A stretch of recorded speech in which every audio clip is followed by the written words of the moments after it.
नमस्कार दोस्तों, आज हम जो है पास्ट इंडेफिनिट टेंस के बारे में जानकारी प्राप्त करेंगे।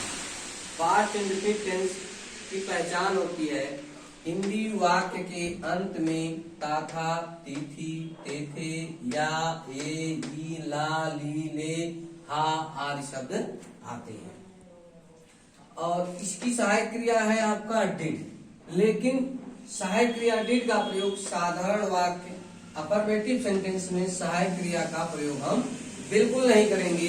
अगर हम सहायक क्रिया का प्रयोग कर देंगे तो वह वाक्य साधारण वाक्य नहीं। साधारण वाक्य में क्रिया का दूसरा रूप यानी सेकेंड फॉर्म हम लिखते हैं। जब हम सहायक क्रिया का प्रयोग जो है सेकेंड फॉर्म प्रयोग करेंगे तो ये साधारण वाक्य रहेगा और इसमें इसका जो फार्मूला है, सूत्र है, कर्ता प्लस मुख्य क्रिया का दूसरा रूप और प्लस का, यानी सब्जेक्ट प्लस मेन वर्ब का सेकेंड फॉर्म और प्लस ऑब्जेक्ट। यह अफर्मेटिव सेंटेंस है। और इसके बाद है नकारात्मक वाक्य। नकारात्मक और प्रश्नवाचक वाक्यों में सहायक क्रिया का प्रयोग हम करेंगे। यह सहायक क्रिया जो है डिड, इसका प्रयोग हम नकारात्मक में करेंगे और प्रश्नवाचक में करेंगे। इसका फार्मूला है कर्ता प्लस डिड यानी सहायक क्रिया और प्लस नॉट माने नहीं और प्लस मुख्य क्रिया का प्रथम रूप। अब यहाँ पे जब हम डिड का प्रयोग करेंगे तब मुख्य क्रिया का हमको सेकेंड यानी प्रथम रूप का प्रयोग हमको करना पड़ेगा। फिर इसके बाद कर्म का प्रयोग करेंगे नकारात्मक वाक्य में। यदि क्या वाक्य प्रारंभ में आए तब हम सहायक क्रिया डिड का प्रयोग प्रारंभ में करते हैं। यानी जब हम प्रश्नवाचक चिन्ह लग जाता है और क्या वाक्य के प्रारंभ में, यही क्या वाक्य प्रारंभ में आता है तो हम क्या की मीनिंग हम नहीं लिखेंगे। इसके बदले में सहायक क्रिया का प्रयोग हम प्रारंभ में करेंगे। इसके बाद हम कर्ता का प्रयोग करेंगे। इसके बाद नहीं है तो नहीं का प्रयोग करेंगे। इसके बाद मुख्य क्रिया का प्रथम रूप का हम प्रयोग करेंगे। इसके बाद कर्म का हम प्रयोग करेंगे। लेकिन यदि क्या प्रारंभ में आने के बदले में यदि क्या और क्या, क्यों, कैसे, कौन, कहां, कब, किसको वाक्य के बीच में आते हैं तब हम इनकी वर्ड मीनिंग जो है प्रारंभ में लिखते हैं। यानी क्या, क्यों, कैसे, कौन, कहां, कब, किसको और किसे वाक्य के बीच में आएंगे तो हम इनकी वर्ड मीनिंग प्रारंभ में लिखेंगे। इनकी वर्ड मीनिंग यानी प्रश्नवाचक शब्द की मीनिंग हम प्रारंभ में लिखेंगे। इसके बाद सहायक क्रिया डिड का प्रयोग करेंगे। इसके बाद कर्ता को रखेंगे। कर्ता के बाद नहीं शब्द है इसको रखेंगे नॉट। इसके बाद मुख्य क्रिया का प्रथम रूप लिखेंगे। क्रिया का प्रथम रूप लिखने के बाद हम कर्म का प्रयोग करेंगे। कर्म जो है आपका दो तरह से होता है, डायरेक्ट और इनडायरेक्ट। जो प्रोनाउन से बनता है वो होता है इनडायरेक्ट ऑब्जेक्ट और जो नाउन से बनता है वो डायरेक्ट ऑब्जेक्ट होता है। डायरेक्ट ऑब्जेक्ट के जो है इनडायरेक्ट ऑब्जेक्ट के बाद ही हम डायरेक्ट ऑब्जेक्ट का हम प्रयोग करेंगे। अब हम इस पे जो है प्रैक्टिस करते हैं, प्रैक्टिस का प्रयोग करते हैं। पहले हम जो है साधारण यानी अफर्मेटिव सेंटेंस का हम प्रयोग करते हैं। जैसे वह गया, वह गया।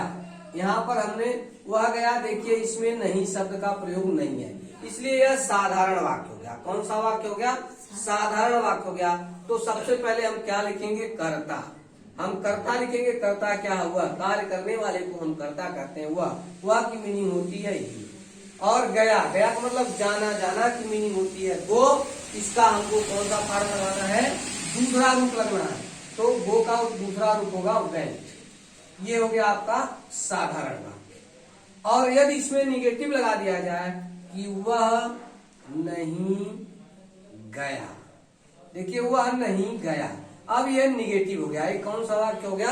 अब निगेटिव हो गया, नकारात्मक हो गया। अब इसका हम प्रयोग करें। सबसे पहले हम क्या करेंगे? कर्ता। यहाँ पे कर्ता है ये। इसके बाद कर्ता के बाद है सहायक क्रिया डिड नॉट। सहायक क्रिया है डिड और इसके बाद नॉट है आपका नॉट हो गया।